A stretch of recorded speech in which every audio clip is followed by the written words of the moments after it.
نماز تراویح کے متعلق چند مسائل جو ضروری ہیں گھر پر پڑھنے کے لیے۔ کرونا سے متاثر افراد اگر گھر پر تراویح کی نماز پڑھنا چاہیں تو اس کا طریقہ کار بالکل سمپل ہے۔ جس طرح ہم عام نمازیں پڑھتے ہیں اسی طریقے سے تراویح کی نماز بھی پڑھیں۔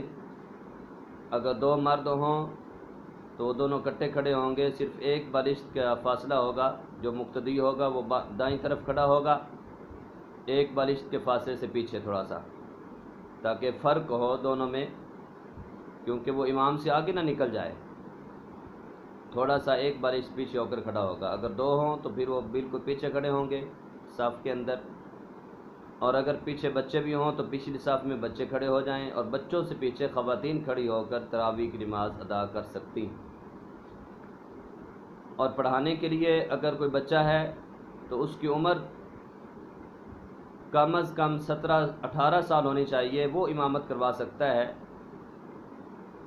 11-12 سال کا بچہ جو ہے وہ امامت نہیں کروا سکتا، تراویح کی جماعت نہیں کروا سکتا۔ اسی طرح مستورات بھی، وہ بھی تراویح کی نماز نہ پڑھائیں۔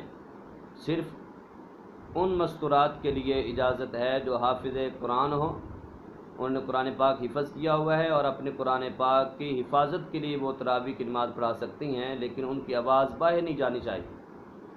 کمرے کے اندر ہوں، چند خواتین ہوں، زیادہ مجمع بھی نہ لگایا جائے، تو وہ اپنے قرآن کو یاد رکھنے کے لیے جو ہے وہ پڑھا سکتی ہیں تاکہ ان کو قرآن یاد رہے۔ اور باقی اگر مرد تراویح پڑھا رہا ہو تو اس کے پیچھے مرد ہوں یا بچے ہوں، اور بچوں سے پیچھے پھر خواتین کھڑی ہوں گی۔ اس طریقے سے جو ہے تراویح کی نماز گھر پر بھی ادا ہم کر سکتے ہیں۔